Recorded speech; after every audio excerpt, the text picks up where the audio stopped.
Hey guys, welcome back to our third video for this free video course at musictheorylessons.net. I hope you've been practicing. You know, from what you've learned already, you should be able to read music all by yourself. Just put the two concepts together. Today, we're going to look at a concept that expands on the first one, ledger lines. To do that, I'm actually going to show you a video of me explaining this concept that's included from my Music Theory Fundamentals course. I hope you enjoy it. Today, we will be learning all about ledger lines, and that won't take very long. Musicians use ledger lines like a handyman uses duct tape. If a note doesn't fit on the staff because it's either too high or too low, just throw in a ledger line. All kidding aside, ledger lines help extend the staff to accommodate a note that sounds above or below the 5-line, 4-spaced staff. Let's look at an example. Here's an F. As we learned from the first episode, it is on the very top line of the treble clef. If we wanted to play a note higher, we would move the note up to G in the next space. To play another note higher, you would have to move from G in the space to A on the line, a ledger line. The ledger line appears slightly wider than the note itself and is spaced the same as the staff, which makes it easier to read. Remember, if we use ledger lines above the staff, the letter names move forward in the alphabet.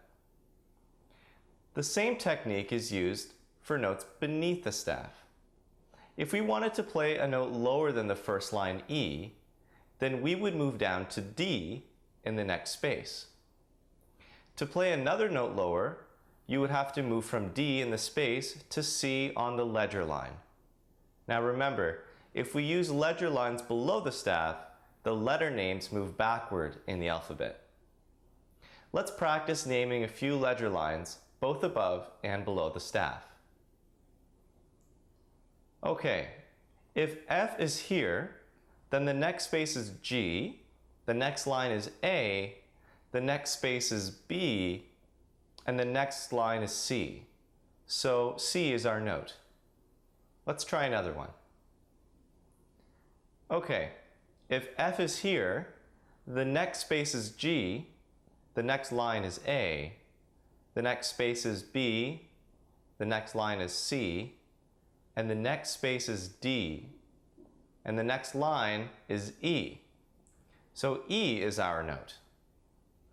Let's do two more examples below the staff. Okay, if E is here, the next space is D, the next line is C, the next space is B, and the next line is A. So A is our note. Okay, last one. All right, if E is here, then the next space is D, next line is C, the next space is B, the next line is A, and our next space is G. So G is our note. If you were able to follow along, please use the exercise below to continue your practicing. And that's all there is to learning ledger lines. We'll see you in the next video. Hey, I hope you enjoyed that video. Learning music theory really doesn't have to be as dry as it sounds. I have to say, I started this website because I wanted to help people just like you decode this, at times, frustrating musical language. I've taught music theory to all levels of musicians, super beginners, amateurs, and professionals, and I've learned over many years how concepts need to be explained and where students could potentially run into problems.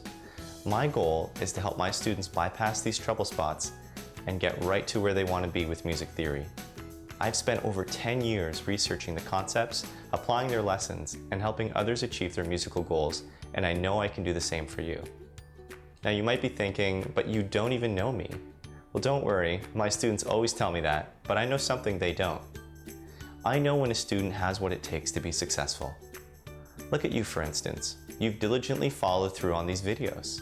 No one forced you to learn the material, but you've stuck with it. And this is how I know that you can be successful just like so many of my other students. And that's why I want to invite you to join my learning community here at musictheorylessons.net and enroll in a course that best fits your needs.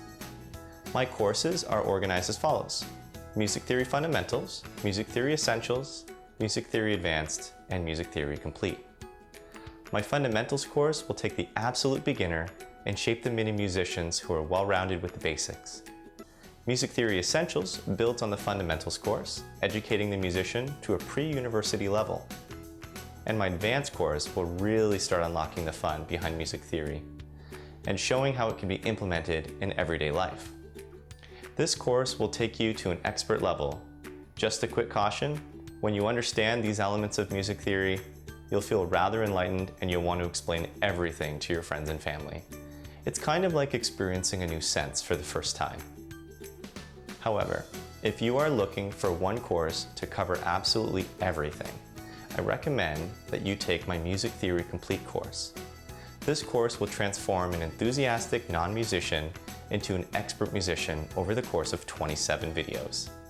These 27 videos are really a power formula that has taken me years to perfect, and it's all available in this course. I've also decided to craft a theory textbook that works hand in hand with my courses, and I have made it available for free to everyone. I really hope this goes a long way in helping you guys learn. These courses are jam-packed with content and quizzes that help you practice and retain all the information you learn from me. I'm adding more content every day to improve your learning experience. If this is something that you want to do, click the enroll button and start learning right away. Thanks for watching, and I look forward to seeing you in the next video.